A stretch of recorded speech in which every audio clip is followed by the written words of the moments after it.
श्रीविघ्नेशपुराणसारमुदितं व्यासाय धात्रा पुरा तत्खण्डं प्रथमं महागणपते चोपासनाख्यं यथा संहर्तुं त्रिपुरं शिवेन गणपस्यादौ कृतं पूजनं कर्तुं सृष्टिमिमां स्तुतस्य विधिना व्यासेन बोधाप्तये। नमस्कार, स्वागत है आपका हमारे चैनल विद्युमाधर वैदिक सनातन में। आज आपके समक्ष प्रस्तुत हूँ दो चीज़ों का संशय को लेकर के। हम लोग भगवान गणेश को दुर्वा तो चढ़ाते हैं, मोदक भी चढ़ाते हैं, लेकिन इसके पीछे रहस्य क्या है और दुर्वा चढ़ाई कैसे जाती है, इन सारी चीज़ों की हम चर्चा आपसे करेंगे। तो सबसे पहले हम प्रारंभ करते हैं दुर्वा से। दुर्वा अमृत से उत्पन्न है और दुर्वा लक्ष्मी का भी प्रतीक है। तो इसके पहले जो दुर्वा है, दुर्वा को चढ़ाने का वैदिक मंत्र गणेश जी को है कि कांडात कांडात प्ररोहंती परुखः परुखस्परि एवानो दुर्वे प्रतनु सहस्रेण सतेन च। अर्थात जो दुर्वा है, जो दुर्वा की एक कंडिका है, वह प्ररोहित होती जाती है। तो कहा कितना?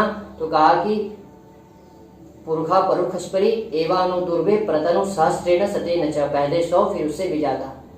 अर्थात सूखी दुर्वा भी हो तो हम लोग यदि इस पर जल का सिंचन करते, जल भी छिड़क देते हैं तो वह पुनः हरी भरी हो जाती है। ऐसा दुर्वा का महात्मा है। तो यह गणेश भगवान को चढ़ाई क्यों जाती है, इसके पीछे रहस्य क्या है, कब से भगवान गणेश को यह प्रिय हुई, इसकी कथा हम आपको बताते हैं। जितने भी हम आपको ये सभी चीजें बता रहे हैं, यह नहीं कि कहीं से ऐसी मान्यता के अनुसार नहीं, यह कथा जो है वह गणेश पुराण में उल्लेखित है। तो एक अनलासुर नाम का एक राक्षस, जो वह ब्रह्मा जी से वरदान प्राप्त करके बड़ा ही प्रभावशाली हो गया, बलशाली हो गया। अब जब वह उसे वर प्राप्त हुआ तो वर प्राप्त करके वह सीधे इंद्रलोक गया, वहां पर देवताओं को पराजित किया। देवताओं को पराजित करने के बाद उसके मन में आया कि देवताओं को बल कहाँ से प्राप्त होता है। उसको पता चला कि जो ब्राह्मण और ऋषि मुनि जो यज्ञाहुति देते हैं, उस यज्ञ को प्राप्त करके देवता बलवान होते हैं। तो अनलासुर गया और जाकर के पृथ्वी पर आया और यहाँ पर जितने भी ऋषि मुनि ब्राह्मण थे सबको पकड़ पकड़ के खाने लगा। इस तरह जब धीरे धीरे जब यज्ञ आदि कर्म बंद होने लगे, देवताओं का बल क्षीण होने लगा, तो देवताओं ने जाकर के भगवान शिव से प्रार्थना की कि हे प्रभु, अब आप ही हम लोग की रक्षा कर सकते हैं। शिव जी ने ध्यान करके गणेश जी को बुलाया और गणेश जी जब आए अपने पिता को नमस्कार किया और उसके पश्चात उन्होंने पूछा कि पिताजी मेरे लिए क्या कार्य है। तो भगवान शंकर ने कहा कि पुत्र जाओ और अनलासुर का जाकर के वध करो।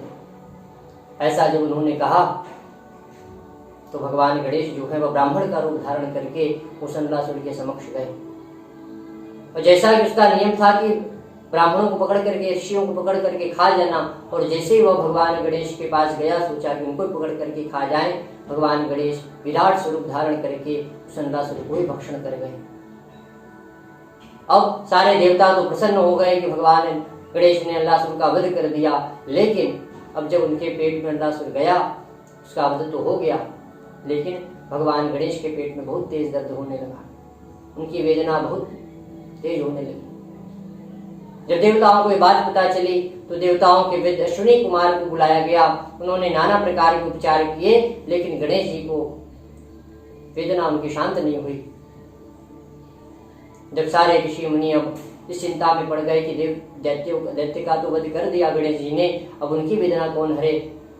तो कश्यप जी आए और उन्होंने दुर्वा की कंडिका जो है वह गणेश भगवान को दी खाने को, और कहा कि तुम इसको खाओ, इसके खाने से आपकी जो वेदना है वह शांत हो जाएगी। गणेश जी ने जैसे ही दुर्वा को खाया, उनकी वेदना जो है वह शांत हो गई। सारे देव बड़े प्रसन्न हो गए, माता पार्वती बड़ी प्रसन्न हो गई, और तब से ये प्रचलन चलने लगा कि भगवान गणेश को दुर्वा अत्यंत प्रिय हो गया। अब आपसे एक बात की हम चर्चा करते हैं कि शास्त्र में, गणेश पुराण में यह भी उल्लेखित है कि दुर्वा चढ़ानी कैसी चाहिए, कौन सी दुर्वा चढ़ानी चाहिए और कैसे चढ़ानी चाहिए। तो शास्त्र में गरुड़ पुराण में उल्लेखित है कि हरिता श्वेत वर्णानि पंचत्रिपत्र संयुतः दुर्वांकुरा मया दत्तः एकविंशति संमितः, अर्थात हरि या श्वेत दुर्वा गणेश जी को चढ़ानी चाहिए। और उसमें भी कैसी, या 5 फगुनी की या 3 फगुनी की, जैसा कि जो दुर्वा में निकला होता है वह 3 निकला हो या 5 निकला हो, ऐसी दुर्वा कितनी, तो कहा कि ऐसी दुर्वा एकविंशति संमिता, ऐसी दुर्वा की 21 ग्रंथियां बना करके 21 ग्रंथियों की माला भगवान गणेश को समर्पित करनी चाहिए। यह दुर्वा चढ़ाने का क्रम मैंने आप लोगों से बताया। अब भगवान को मोदक क्यों प्रिय है, इसके पीछे कौन सी गणेश पुराण में कथा है, यह आपको बताते हैं। तो एक बार हुआ क्या कि देवता लोगों ने भगवान शिवलोक में मिलने की उनके मन में इच्छा जागृत हुई, तो किसी के यहाँ जाते हैं कुछ तो कुछ ले करके जाते हैं। तो देवता लोगों ने एक अमृत का एक मोदक बनाया और वह ले जाकर के भगवान शंकर को, जब उनसे भगवान की स्तुति की और भगवान को मोदक समर्पित किया, देवलोक चले गए। तो भगवान शंकर ने वह जो मोदक था वो पार्वती जी को दे दिया और कहा कि भगवान नारायण तो हमको स्वयं अमृत रूप में प्राप्त हैं, तो हमको यह अमृत निर्भय मोदक की क्या जरूरत है। तो माता पार्वती को जब दिया तो उसी समय वहां पर गजानन और स्वामी कार्तिकेय खड़े थे। उस समय उनकी अवस्था छोटी थी। तो इस बात को जब माता पार्वती ने जब देखा कि मेरे पुत्र दोनों खड़े हैं, और भगवान गणेश तुरंत आए और कहा कि माँ ये मोदक हमको दो। स्वामी कार्तिकेय भी आए और कहा कि माँ हमको ये मोदक दो। तो माता पार्वती ने कहा कि नहीं, तुम दोनों में से जो ज्ञान अर्जन करके सबसे पहले मेरे पास आएगा और अपनी ज्ञानता का परिचय हमको देगा, उसी को हम यह मोदक देंगे।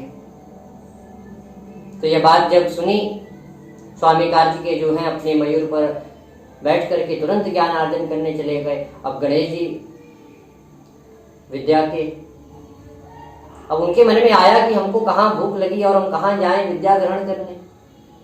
इस बात को जब उनके मन में आई ये बात, तो बड़ा देर तक सोचे और सोचने के बाद माता पार्वती और भगवान शिव की उन्होंने 7 परिक्रमा की। माता भगवान शंकर माता पार्वती तो बात समझे नहीं कि गणेश क्यों परिक्रमा कर रहा है। अब जब 7 परिक्रमा पूर्ण हो गई, जब भगवान गणेश ने 7 परिक्रमा कर ली, तो उसके पश्चात अब उन्होंने आकर के माता पार्वती से कहा कि माँ और मोदक हमको दे दो। तो कहा कि अरे तुम्हारे बड़े भाई तो गए हैं ज्ञान अर्जन करने, तुम भी जाओ और अपनी ज्ञानता का परिचय जब तक हमको नहीं दोगे मोदक नहीं देंगे। तो भगवान गणेश ने कहा कि माँ, माता पिता तो मेरे स्वयं ज्ञान के भंडार हैं, मैंने उन्हीं की परिक्रमा कर ली तो सारे ज्ञान तुमको स्वतः प्राप्त हो गए। ऐसी बात जब सुनी माता पार्वती, भगवान शंकर ने उनके चेहरे पर मुस्कुराहट आ गई और माता पार्वती ने जो मोदक था भगवान गणेश को दे दिया और कहा कि लो ततो ददामि हेरम मोदकम देव निर्मितम।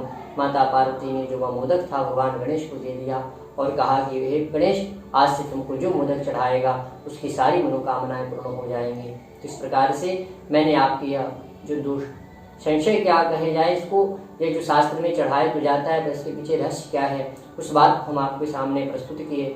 और भी अन्य जितनी भी सनातन रहस्य से भगवान की चढ़ाने योग्य वस्तुएं हैं, क्यों चढ़ाई जाती हैं, उसके पीछे रहस्य क्या है, और बहुत से सारे रहस्यों को मैं आपके सामने लाता रहूँगा। तब तक के लिए नमस्कार।